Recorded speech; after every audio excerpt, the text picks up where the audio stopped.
And I'm happy to welcome you here again. Thank you for joining us. So we moved to the next part of our program, and this session of Lightning Talks is dedicated to the best practices.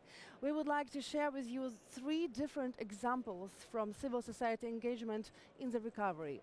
So, since 2014, the volunteer movement has been developing rapidly in Ukraine. Representatives of civil society are helping to evacuate people, rescue animals, collect aid for the military, and of course, even directly rebuild towns and villages destroyed by Russia. Their role is invaluable, and some have managed to grow from local initiatives to another level, like the volunteer initiative Brave to Rebuild. How to grow from a minor repair to attracting of financing? We will find out it today, and I'm very happy to invite here Vitaly Selik, project co-founder of the volunteer initiative Brave to Rebuild. He will tell us everything about his project. You have 10 minutes time. Thank you.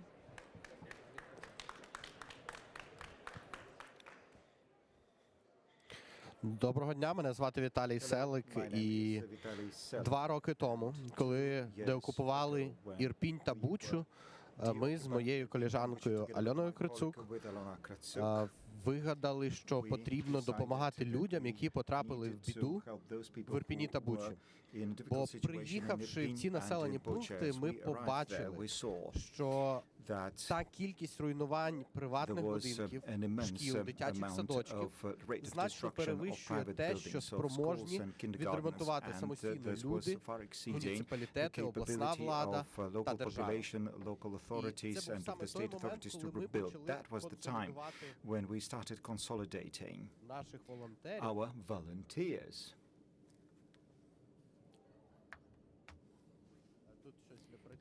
It doesn't work for some reason. Could you help me with the presentation, please? So we started consolidating our volunteers so that they would help people to clear the debris and to do quick fixes, quick repairs.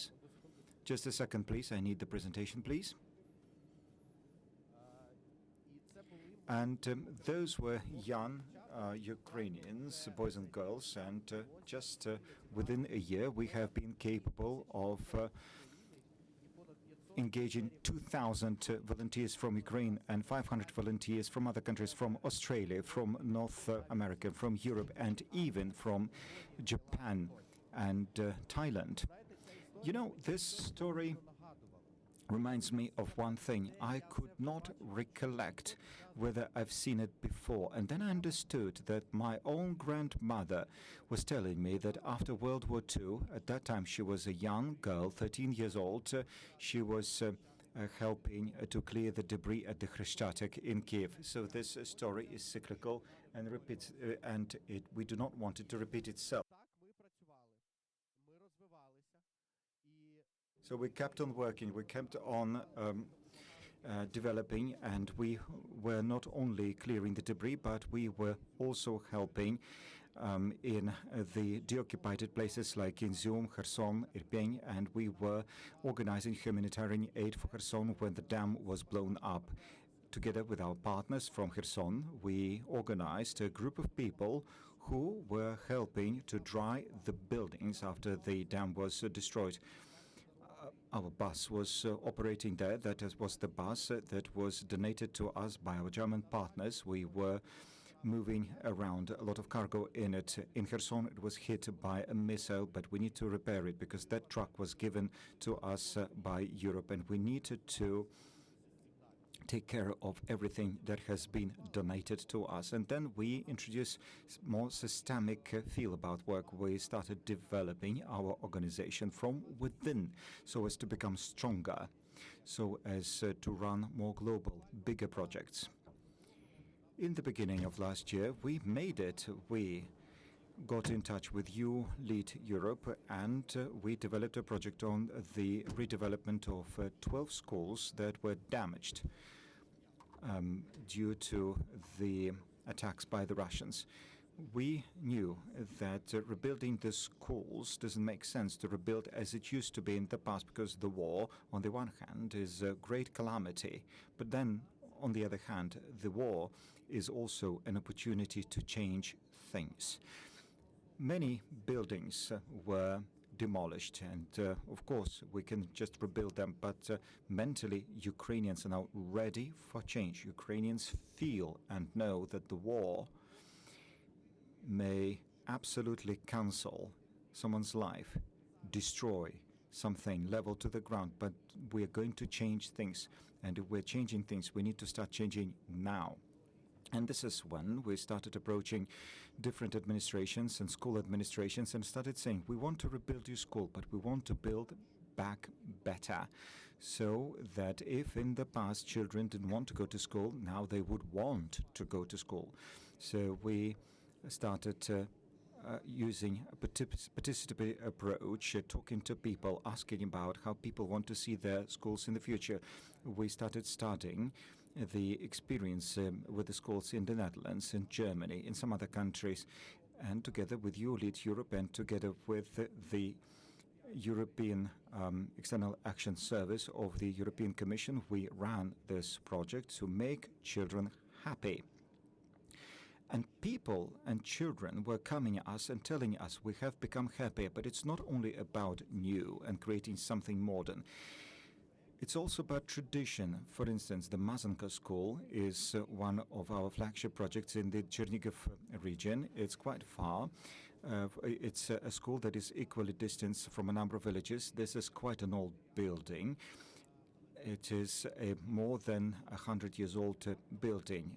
We raised 50,000 euros to introduce a new insulation for that building. We have used a group of 70 volunteers from Ukraine and from all over the world in order to install new insulation technologies. We had volunteers from Germany, Spain, France, Canada working with us, and we also engaged 50 of the local population. So we renewed that school in the Toloko style. Toloko in Ukrainian means cooperation, joint work, and this is what we did. And once the project was done, we were approached by the head of the local community and said, my God, this is our history, something to take care of. And we have several buildings we wanted to demolish, but you have shown us an example that history is something that needs to be preserved, as history forms our future. Moreover, we ran projects that otherwise we wouldn't want to deal with, because those are horrible examples like underground schools in the Kharkiv region.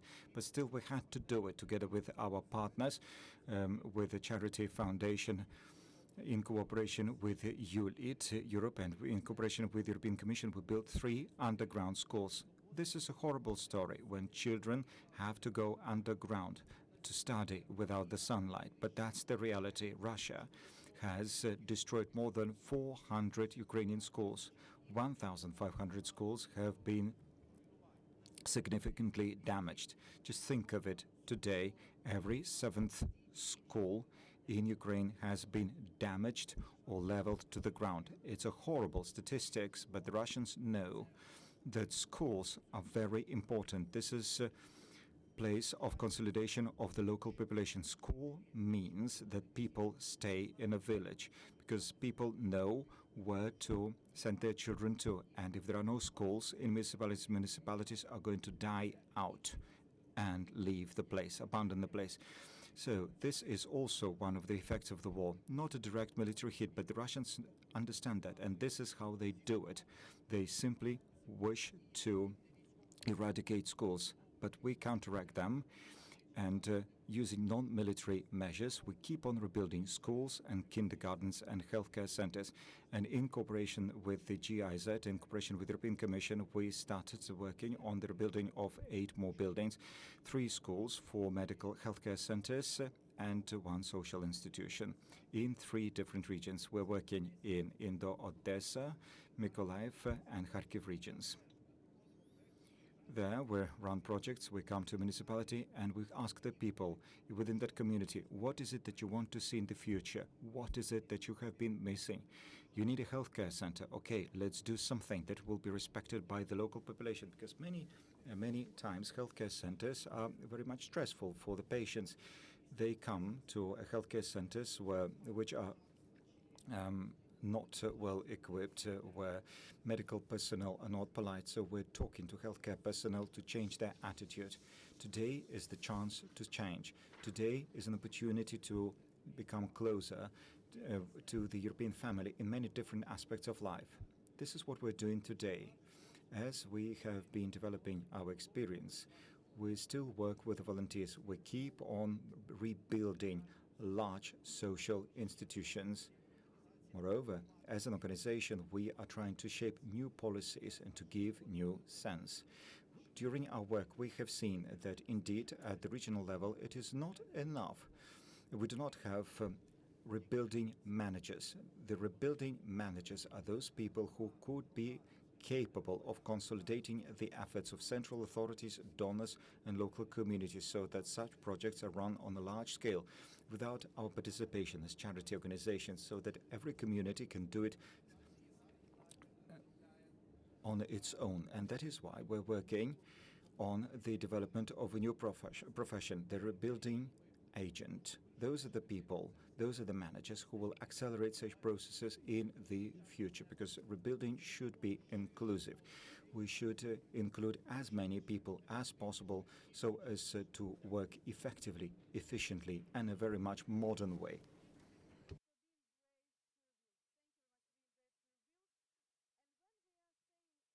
who are living in Ukraine. Thank you. And the next 10 minutes will be in focus of our attention another one organization which is called CORE, Community Organized Relief Effort. How to empower communities in and beyond crisis and achieve cooperation between international, national, and local stakeholders. We invite on this stage Horovitska Liana, Executive Director, Country Director, CORE Ukraine. You're welcome.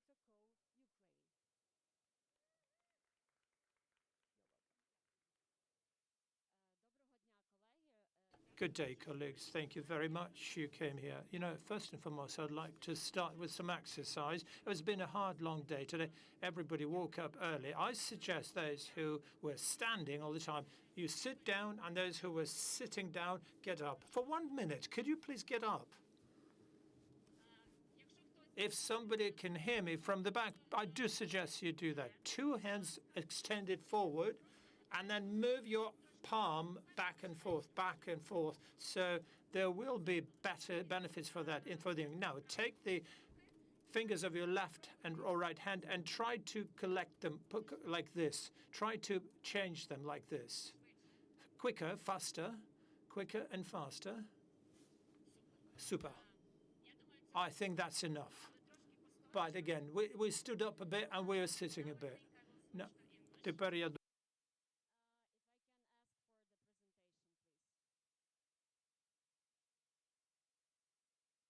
after the earthquake in Haiti, which caused a lot of damages. And right after our Sam, who is now here, she will be on the panel tomorrow in the morning. I will kindly recommend you to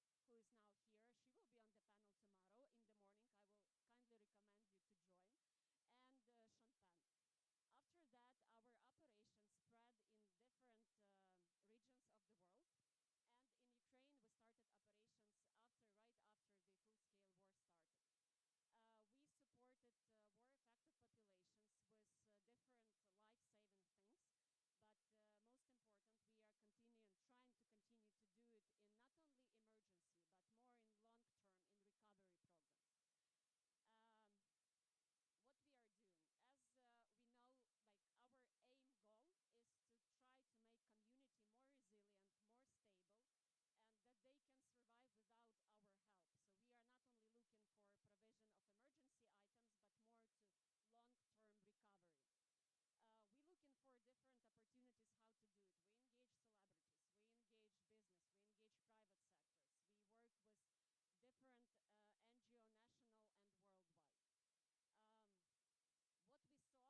they are afraid to join, to come to Ukraine.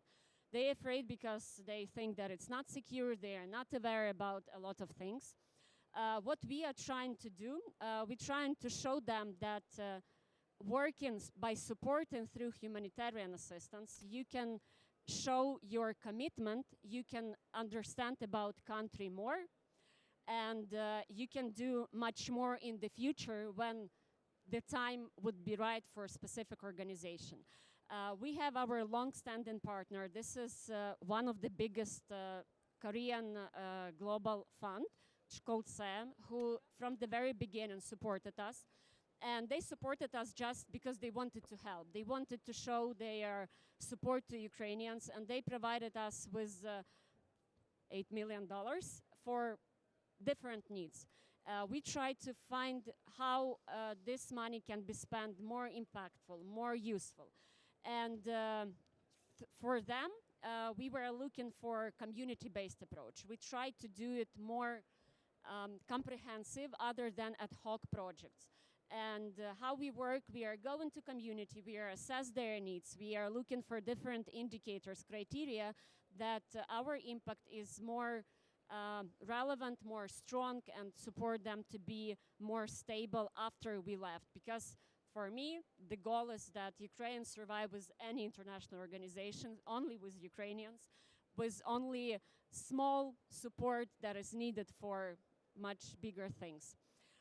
Our donor tried to, we were reporting, we were trying to explain them how it works, what we are doing, that Ukraine is still the country of opportunity, even in the hardest time. They, through us, or maybe also because of Ukrainians, because of our work, we try to engage them at this hard time in Ukraine, even though for Koreans, as for several other countries, they are very hard to come to Ukraine. But even though they saw it, they find it very interesting, and they are now working in opening their office and contributing even more to Ukraine. Important thing that it's not only for helping, but they also engage local business. For a big reconstruction project, we working only with local business. We do open tenders, they see the transparency, they see the professional of workers. And this is how they can, for them, start to realize and understand that this is where they can work even now, or at least to prepare. Our Minister of Foreign Affairs said today that even if you are not investing right now, but you can do a lot of prep work. And this is what we think should be done from all of our side, just to show not only asking for money now, but at least to, if they are scared sometimes, if they are not aware, because a lot of countries or a lot of businesses haven't considered Ukraine as the country where they can invest and earn profit. But now, through their dedication, it might be possible. What we're trying to do is to make community sustainable, and this is the goal, I think, for everyone, because those who are not now in Ukraine just sitting near the fence and watching, it might be late when if they start only when the war ends. What we think, what we hope, and we suggest that I very much encourage everyone to try to speak and encourage all the donors or participants, everyone you know, to work, to invest in at least analytical work, in at least something that they can do right now, and then they will be ready to invest even more and to work in a full scale. Thank you.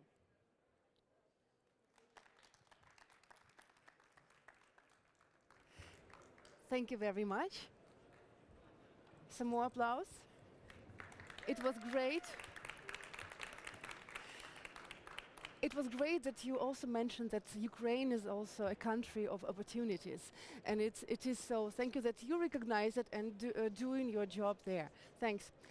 And now we are going to the next participant of this lightning talks, this is Stanislav Kutsenko, Acting Director of Europe Prehistok, about developing a non-centralized model of regional governance to support the population displaced by the war. But before he comes to the stage, I would like all the people sitting here and who are not from Ukraine to learn one Ukrainian word, which is Prehistok, and it means shelter. And it's very important because this organization is called Europe Prehistok, which means Europe Shelter. You're welcome. Tell us please about your organization and about your work. Thank you. Dear Fox, first of all, thank you so much that you have found time to come to our session right here, because I know that there are a lot of plenaries at this time, and for sure it's a big deal for you to go here, and I'm happy that you are here with us today with three of our Ukrainian speakers. So actually it's absolutely right. I represent Europe Prehistok. It's an organization that is based in France and have activities in Germany and France and in Ukraine. Our main donor is Robert Bosch Foundation.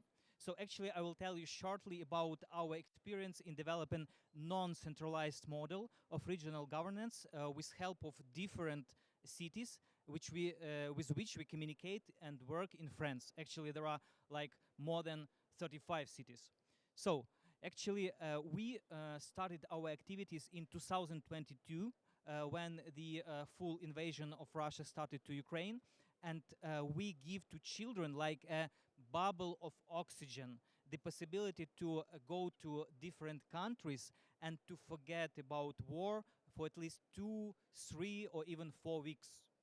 And it's very important for children to have this chance to forget for some time about problems, shelling, and other cases back to Ukraine. So actually, these are our main supporters. As I told you, we work with Robert Bosch Foundation now, but before this, Amazon Foundation, Foundation of France, and also Open Society Foundation also supported Europe Prehistok. How do we work? We work at least in 2 forms. First form, respite stay. Second, transplanted class. So during respite stay, children just come to European city to have a rest. They go for sightseeing, excursions, they just spend freely their time, and they get like psychological relief. It's first way. Second way is transplanted classroom. What does it mean?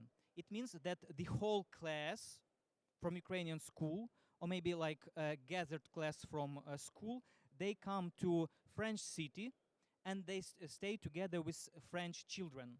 They learn language, they learn, for example, geography or history of the country where they stay. And actually, this is also the way to have psychological relief and also to continue with education process that continues in Ukraine.